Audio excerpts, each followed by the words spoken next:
Orchard Kennels, the training base of toaster trainer Jim Reynolds, who has very specific views on how racing greyhounds should be trained.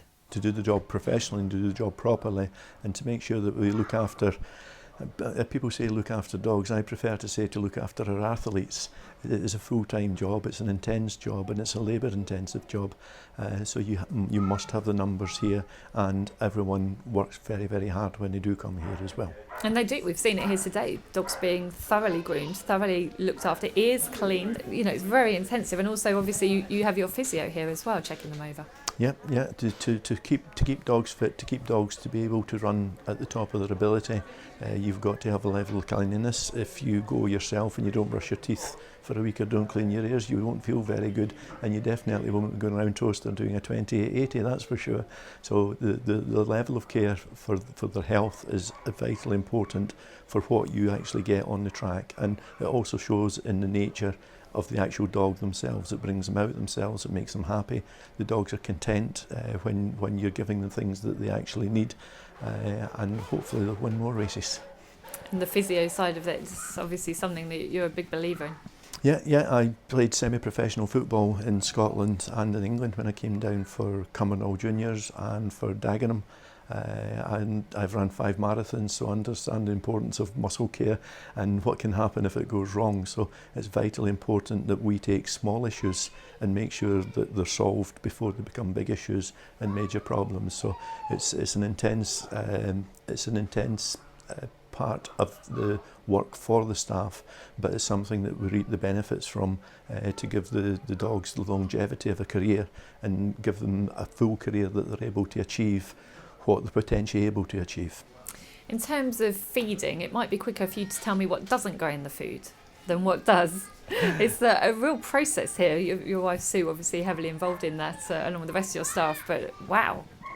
Yeah, when I started working with the dogs in the village of Plean in Scotland, I had a very good teacher in Joe Archero. He had very, very, very high level standards of cleanliness and of quality of foodstuffs that he fed his greyhounds, and he reaped the benefits of it because he bred, reared and schooled some very, very, very good dogs to race in the independent tracks in Scotland.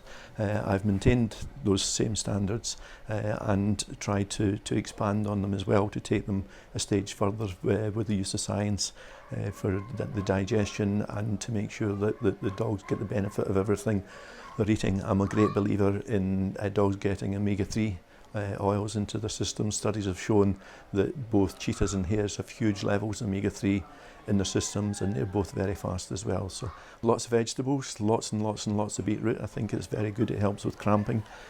We feed garlic, very good for cleaning the systems out as well. We feed lots of cabbage, lots of natural produce. We give fresh chicken. We give tripe, which again is a very good process for the greyhounds. The pups love the tripe when you're feeding them as well. It keeps the pups good and healthy, keeps them good coats and good oils. We also give extra oils. We give cider vinegar to help with cramping.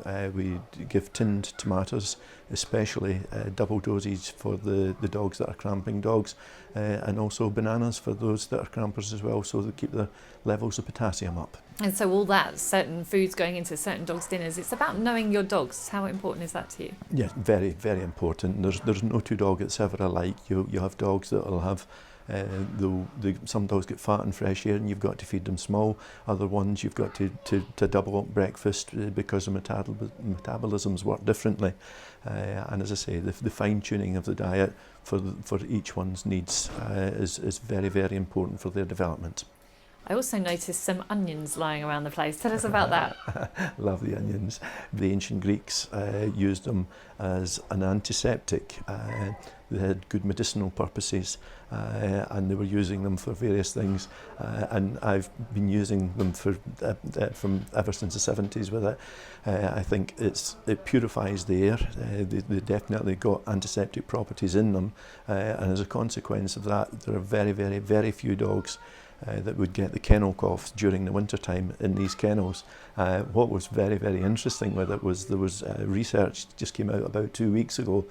Someone had spent a fortune on a huge research project, and they've come up with the conclusion that onions have antibiotic properties, and they're actually taking the studies further now, and they reckon that it will reboost the antibiotic problem that everyone's going because nothing is responding to the antibiotics. So they're taking the properties of onions and putting them into the antibiotics to strengthen them.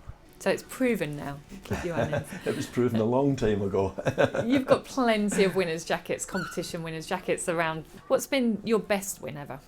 Personal favourites, Fat Boy Slim coming through as an unraced pup, winning the Eclipse for us at Walthamstow, getting to the final of the Scottish Derby, where he was very, very, very unlucky at the first bend. I felt that they could have run the race again and he would have won the race for us.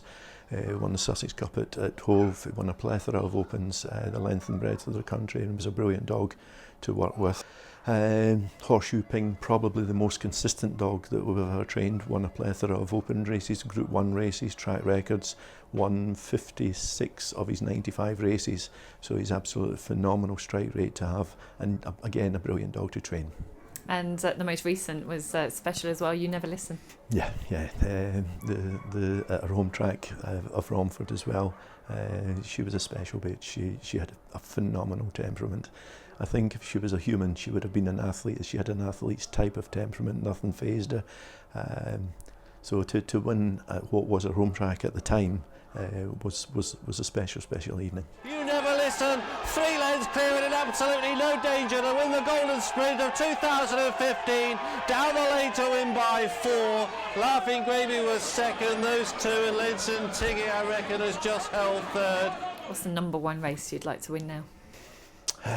You've got to say the Derby. The English Derby is the one that everyone aims for, but also the Scottish Derby would be very, very, very high up there for me for that. Do you think the future's bright? I think the future's bright for some. I'm very disappointed of the current split of them and us within the sport just now. I think it's desperately unhealthy for the sport.